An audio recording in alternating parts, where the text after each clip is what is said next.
Good Tuesday morning. Thanks for joining us on KARE 11 News Now. I'm Michelle Beck. New this morning, workers at Health Partners Stillwater Medical Group are walking off the job. The 4-day labor practice strike comes after another round of bargaining was unsuccessful. The employers are members of SEIU Healthcare and are fighting for better pay and benefits. Health Partners says it's committed to reaching a deal and says they're prepared to give patients high quality care during the strike. Workers are marching this morning, then at noon they'll hold a rally. This morning, Jordan Collins Sr., the father of Manny Collins, is behind bars on suspicion of second-degree murder. While he is on the Anoka County Jail roster, it's important to note he has not been formally charged yet. The Anoka County Sheriff's Office said authorities arrested Collins Sr. yesterday over the death of his son Manny. The Sheriff's Office did not release any details about breakthrough evidence that led to their arrest, but here's what we know. Manny was last seen in Columbia Heights exactly 2 months ago when he had gone to stay with his dad. After about 10,000 hours of searching a landfill, authorities announced last week they found the teen's remains. Manny's mother telling us she's felt suspicious all along. I feel like there's justice. I feel like the detectives are doing their part. Like, I'm praying for them as well. And I'm just praying that whatever happens down this road, he doesn't happen to, I don't know, I'm hoping justice be served. So here are some next steps will follow: a formal charge for Manny's father, a cause of death from the medical examiner, and some conclusions by multiple agencies who as of last night were still investigating. It's day 5 of search and rescue efforts in the Texas Hill Country after catastrophic flooding. Right now, hundreds of first responders are digging through water and debris left over after a torrential rain pushed rivers from their banks. Most of the 100+ people killed in the floods have been found, but dozens are still missing. I need to tell my community and those families who are waiting, this will be a rough week. We'll never be the same. We'll never, ever forget this. It'll be close in our heart and in our mind and in our soul, but we will be strong. The disaster is not over yet. Central Texas has more chances for rain this week, and a flash flood risk remains in the area. An encouraging update this morning. State Senator John Hoffman is out of the ICU 3 weeks after being shot in his home in a horrifying assassination attempt.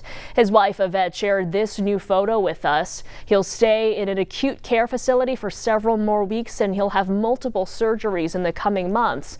Yvette, who was also shot, was released from the hospital 5 days after the shooting. The man charged in the attack, Vance Belter, is also charged with killing Representative Melissa Hortman and her husband Mark.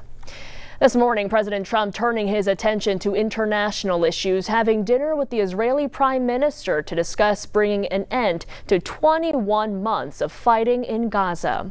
As the two leaders talk about a possible ceasefire deal, administration officials are working to avoid a multi-front trade war over tariffs. Alice Barr reports from Washington as the White House now pushes back a deadline but threatens higher tariffs if no deal is done. Hi there. The meeting between President Trump and Israel's prime minister is the first since the U.S. joined Israel's war against Iran, with the bombings of those 3 Iranian nuclear sites, followed by a ceasefire that the president is now hoping to build off of. It's really nice to have you at the White House. President Trump meeting late Monday with Israeli Prime Minister Benjamin Netanyahu, looking to leverage the ceasefire between Israel and Iran into a permanent peace. I hope it's over. Yeah, I think Iran wants to meet. I think they want to make peace. And a window to end the 21 months of devastating fighting in Gaza. The president projecting optimism. I don't think there's a holdup. I think things are going along very well. Despite Hamas wanting a full end to the war in exchange for the remaining hostages, while Israel still seeks to eliminate Hamas. As negotiations continue, the White House also pressing world leaders for deals on trade, sending letters Monday to 14 countries setting new higher tariff rates, including 25% duties on major trading partners, South Korea and Japan, up to 40% for Laos and Myanmar. The president describing the letters as a more or less final offer. Look, we're always subject to negotiate something that's fair. Higher rates for trading partners across the world paused for 90 days were set to resume tomorrow. But the new rates are now set to take effect August 1st, though the president acknowledged that could change again. I would say firm, but not 100% firm. Stocks dipped Monday after the tariff news, the Treasury Secretary looking to reassure. My mailbox was full last night with a lot of new offers, a lot of new proposals. Promising more deals are coming. Also on the international front, President Trump said the U.S. would resume shipments of some weapons to Ukraine after the Pentagon ordered a pause earlier this month. The president reiterated his frustration with Russian President Vladimir Putin for keeping up attacks and said Ukraine has to be able to defend itself. In Washington, Alice Barr, NBC News. This morning, we're taking a look at how the new federal spending bill will impact those of you on Social Security. The Social Security Administration emailed millions in the last few days saying 90% will not pay federal income tax on those benefits anymore. Although tax relief is on the way, it's a little more complicated.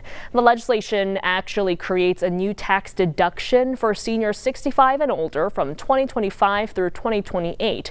The deduction is $6,000 per single filer, but it is temporary and phases out gradually for people making more than $75,000.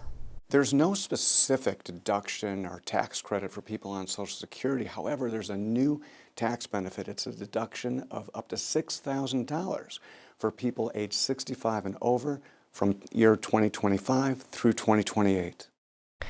The Social Security Administration claims the new tax deduction is a way of ensuring retirees can keep more of what they have earned, end quote. Developing in New Prague right now, the City Council has approved a plan to explore different funding methods for its new police station. The project is already being built after the council approved the plan, deciding to finance the more than $10 million station by issuing capital bonds. That could mean an increase in property taxes, which they decided without holding a public hearing as required by law.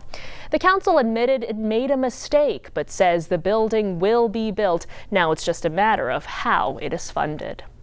Today, local foundation Abby's Hope is passing a major milestone to keep kids safe in the water. That's been the mission of Abby's parents since the death of their daughter in 2008. Audrey Russo is joining us from White Bear Lake this morning with more on the story.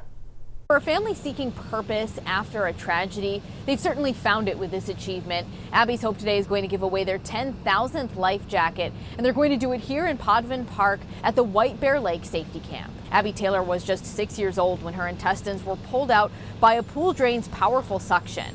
She passed away about 9 months later after multiple transplants in 2008. Her parents have made water safety their mission in pretty much every way, shape, and form. Their work has changed laws, requiring Minnesota pool drains to have more safety features. And swimming education has also become an important part of their advocacy. We really try not to scare.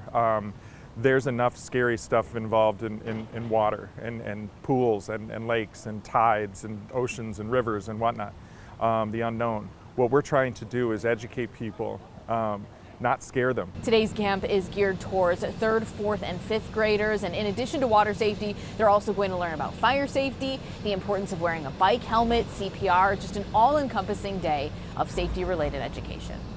Back to you. Hey, heads up, if a lake swim is on your agenda this week, the Minnesota Pollution Control Agency says more blue-green algae blooms are appearing this summer, especially in southern and western Minnesota. The MPCA says certain varieties of the algae can produce toxins harmful to humans and animals. Unfortunately, there is no way to tell just by looking at it. They say you should not get it in the water if it looks like green paint or thick pea soup. You can help the MPCA track the problems by emailing them photos. Travelers, listen to this. TSA is making a big change to some of its security checkpoints. Starting Sunday, people at certain airports across the U.S. will not be required to take off their shoes when going through screening. Shoes, however, will have to come off for additional screening if anyone triggers the alarms at scanners. TSA started requiring passengers to take off their shoes in 2006. Stick with us. More news and weather are coming up after the break.